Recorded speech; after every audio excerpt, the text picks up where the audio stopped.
Hey everybody, it's me, John Ward, and I am here with Jonathan Moody, and we are going to be doing a quick review for Civil War, which came out this year, and we thought that it would be fun to review this film because it's election time or coming up on election time, and we would discuss this movie. So this is something a little bit new.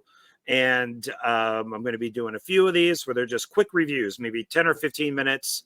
And that's about it. So sometimes I'll have a guest and sometimes I won't. But this will be the first one that we're doing. So thanks, Jonathan, for being here.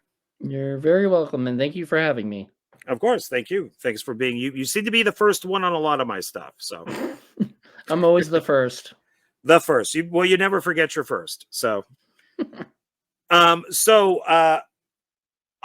wanted to watch this movie for a while, and I heard mixed, including the director Alex Garland saying that he's never going to direct a movie again after making this. This is his last directing job. Is that true? That's what he said. Yeah, he said he wasn't going to make another movie after this. That sucks. I hope not. I hope he makes something else. Yeah, writing, but I guess maybe not directing. But yeah, I mean, and it's not what I thought it was going to be. I thought it was going to be, I've compared it to The Hunt and maybe even The Purge, because it is kind of dystopian and it is a what if type of movie.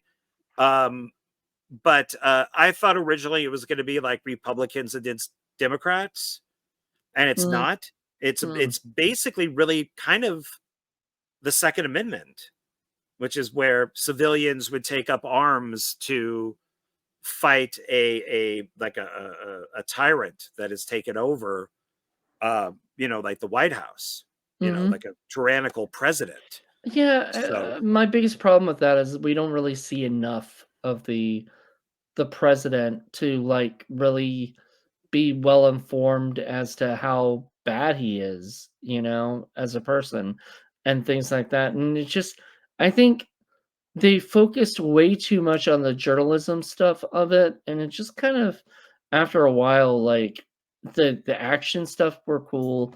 It had some great scenes, but all in all, after watching it, it's just like, okay. I mean, I liked it a lot, this is the second time I watched it, I'll probably watch it again and again, but it's still like, I guess it just doesn't, feed my soul, kind of thing. I don't think it's okay. So my friend Philip, OGP, he was in the Marines, and he saw that I did a post saying watching Civil War. His friend, who's also named Philip, Fluffy, these are their YouTube names for people who want to go check them out. He really enjoyed it. So he made a comment saying I was on the edge of my seat. And Fluffy's never been in the military, but OGP has. And so Philip, OGP, said that he was going to watch it. And he left me a voicemail saying how much he hated the movie because he knows how the military would work under these circumstances, and that civilians would never get this far. The military would just completely wipe them out, and that it's completely unrealistic. And he kind of found it insulting to the U.S. military. He also brought up that the civilians would never survive because they would just be endlessly bombarded with drones, which we never saw in the movie. There were no drones in the movie. Yeah, we saw helicopters, but we never saw any drones. Yeah, and if we're going to send a drone across the ocean to some friggin' cave in Iraq, why aren't there drones in this? So I thought that was kind of weird, and I thought that he brought up some good points, because Alex Garland is a good writer. He's a smart writer. He's a good director too. He's made some good films like Annihilation and he wrote The Beach, which I love. Ex Machina, that was really good. He's done some really good movies. It's just, I think he had too much.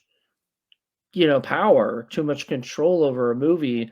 And I think a studio should have said, I think it was an A24, right? Was this an It is A24 film? A24. Yeah. They should have, because A24 does let people do whatever they want, and I feel like that was a problem.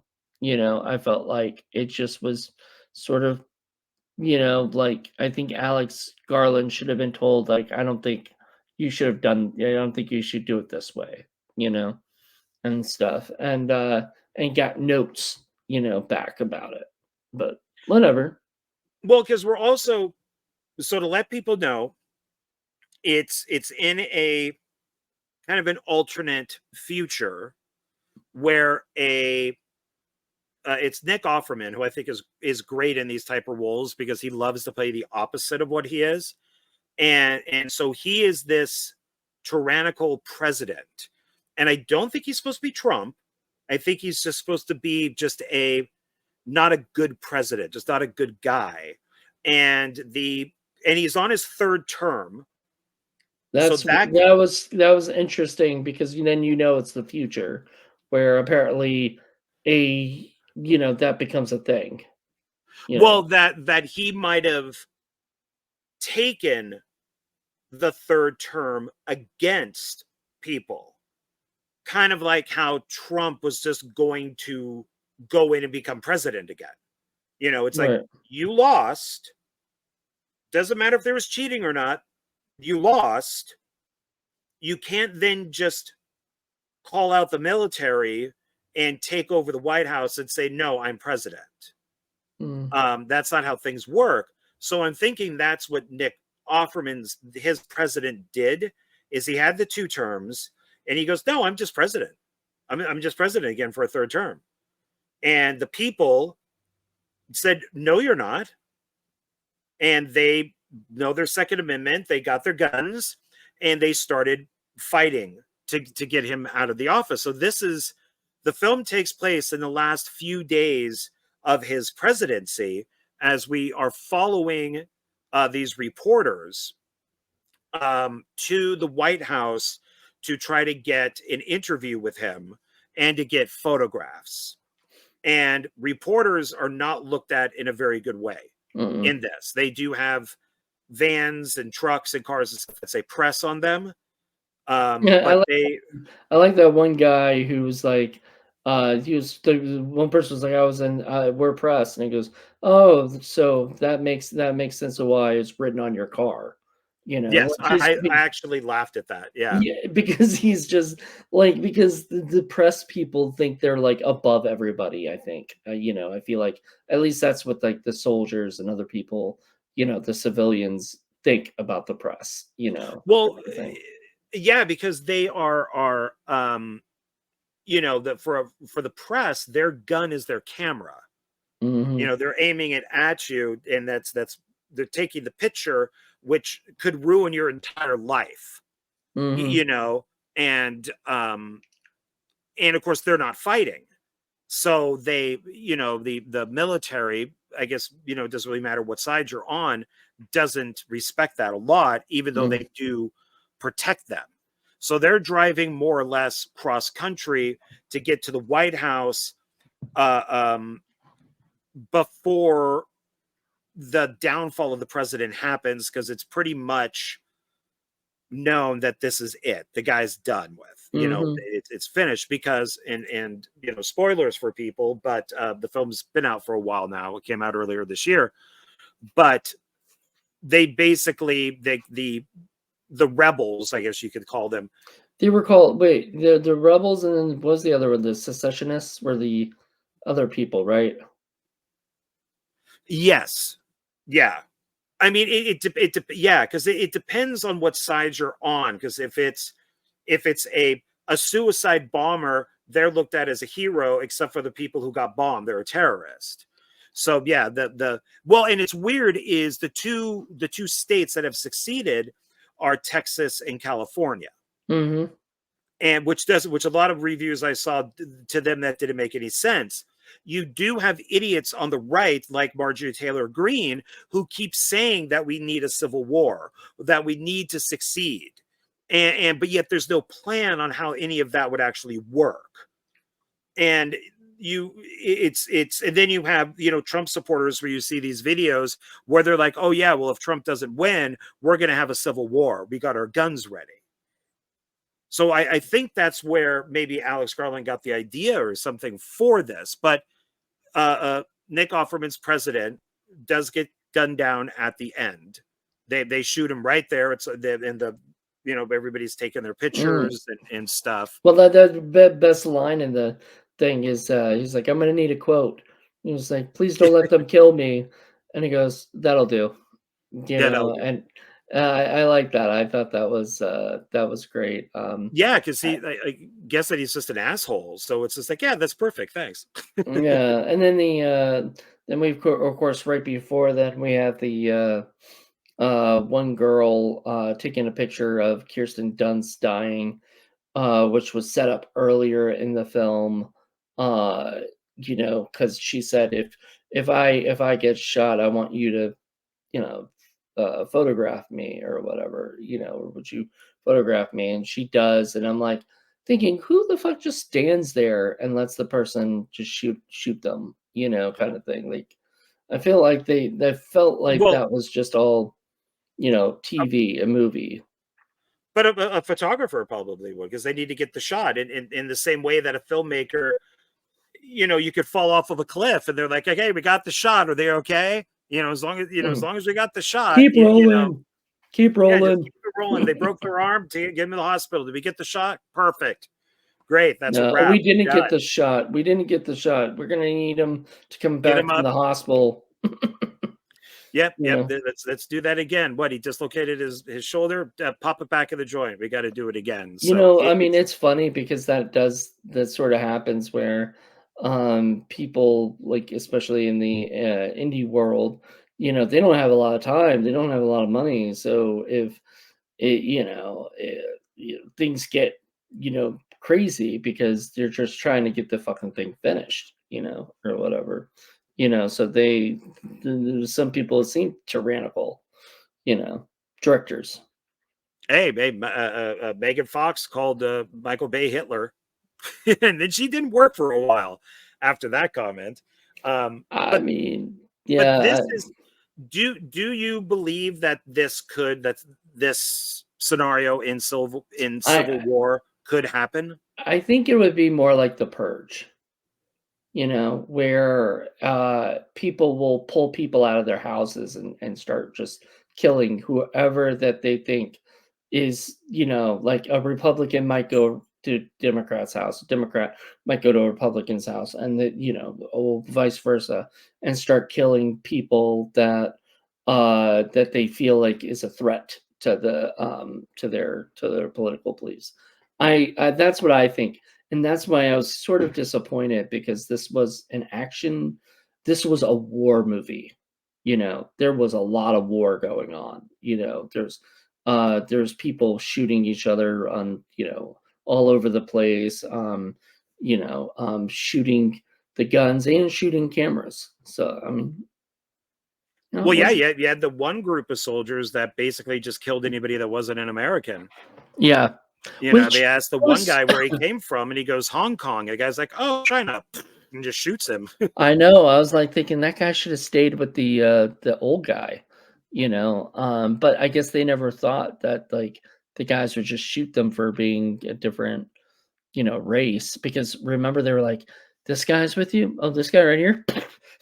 And just shot the guy for no reason other than he's different. He's not American. That's pretty much it. And Matt Damon shot him. He does look like Matt Damon. I like that actor. He was also on Jesse Plemons. Yeah, he's been in a lot of stuff. I love that guy.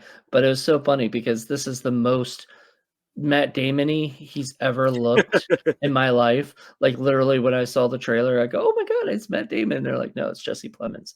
And I'm like, oh, fuck that guy. That guy looks just like Matt Damon. He sounded like Matt Damon in this, like he was doing the best Matt Damon impression. It's like as if Alex Garland was like, we couldn't get Matt Damon. We tried. So we'll go with Jesse Plemons and make him do a Matt Damon impression. That was my my Yeah, opinion. if this was a Kevin Smith or Ben Affleck movie, they probably could have gotten him for that little cameo there, just Yeah. to have him there. But it's I don't know. You always hear, because even like with California, they were going to divide it in two for a while because they had like an issue with all the Hispanics, that there Mm. was going to be literally Southern California and Northern California, and they were going to divide it.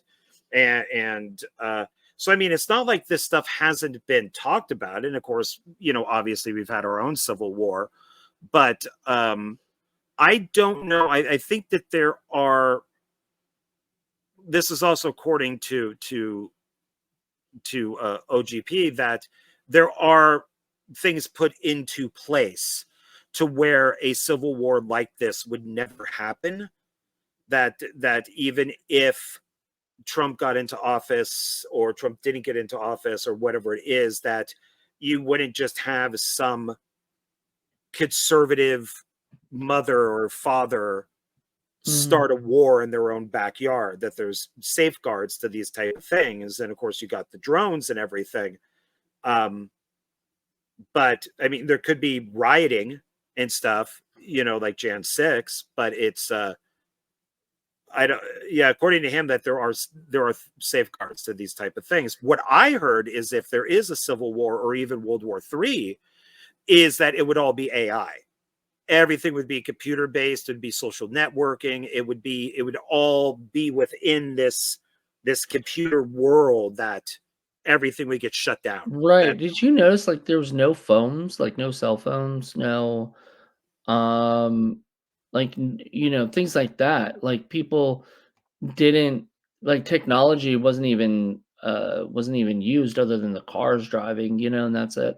Like, and it was weird for me because I'm like, I guess this is some kind of future, but, like, in the future, you're gonna be on your phone probably more, you know? maybe there's no phone cell companies. They shut them down, so But there's no none of that use was of explained. phones. Like, I feel like this movie didn't explain enough of what's going on, and so I feel like I'm in a world where I don't know where I am, Like, I feel like I'm confused. It's like a bad dream that you're just watching these people do this stuff and you're like, "Wait a minute, what's going on?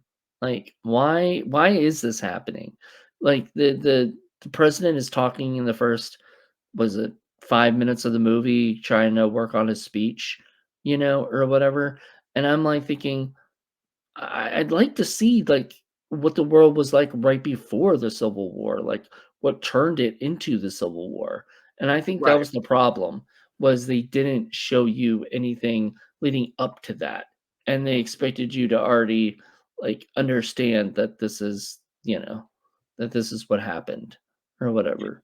I would kind of agree. Yeah, I would agree with you on that. Like if they did a prequel to Civil War, and it was Nick Offerman winning and then not leaving, and people going, "Whoa, wait a minute," and Yeah. Americans not liking that it goes against the Constitution and democracy, and that we kind of build up to it, almost like, I mean, that's where you need something like The Purge, where Mm. you need other movies to explain why the Purge is here, and all of that. So I mean, that's why we have like 5 Purge movies and a couple TV shows. So you almost need Mm. that with this, is that it's 2 hours, but it's not giving enough information to, Like, yes. Blumhouse would have done a better job with this movie, honestly, I think, than A24, because A24 had a lot more money, and they were just like, "Do whatever you wanna do." Blumhouse, especially now, I think they feel like they need to sort of, still have their hand in the cookie jar, with directors. They don't I think they used to let people just do whatever they wanted, and then they realized that they get bombs with that, you know? Josie and the Pussycats was a bomb, Oh, because they let the director do whatever, and they're like, "Oh shit, we can't do that anymore." Jason Blum needs to stand up and say, "Okay, maybe we need to," right? So I feel like this movie should have had more hands in the cookie jar, saying like, look, nobody understands what this universe is. Like we understand that there's a civil war, that the we can kind of tell that it's Republicans and Democrats, and we can sort of tell which side is which. You know, the more racist side is is probably the conservative side, you know, and everything out, and they're all about America, you know, and stuff like that. So like I get that, but it's I don't know. It's just sort of the rest of it's unexplainable. Didn't explain much, you know, and stuff like that. So I don't know. I would have preferred not a prequel, but at least 10 to 15 minutes of what it was like before, you know, like maybe somebody explaining, you know, to that kid. She looked like she was 12 and she was like 23, something like that. And I was like, "Oh my god, Yeah. she looks like a child, like for real." Not um, you know. But anyway, it was like that. Like it was just I feel like they should have explained a lot more. Right. No, I agree with you. So what would your rating be? You know, like I gave one it to a five type 4 of thing. stars when I rated it Okay. on 4 out of 5. I'd probably keep it at that. I still really enjoy the movie. I just feel like the more I watch it, the more I'm like, I need more, you know? I agree. I give it 4 out of 5. I would probably own it because I like Alex Garland and I just add I it to want the it on 4K. collection. They did So not put it on 4K, and I don't know if they will because A24's very random put stuff on. Like, I think they did Ex Machina as well, and that got a 4K. So I'm like, why didn't this one get a 4K? You know? Like, I don't know. So maybe they will down the road. So maybe. okay. All right. Well, you know, I would watch it again. I would own it. So you know, sounds like you would too. Mhm. So I recommend it, but yeah, it's just it could have been better. You know, I definitely could have. yeah. Okay, everybody. Thanks a lot. I really appreciate it. Appreciate you watching the very first video or episode for quick reviews. And we will see you on the next one. Okay. All right. Bye, everybody. Hi. Bye.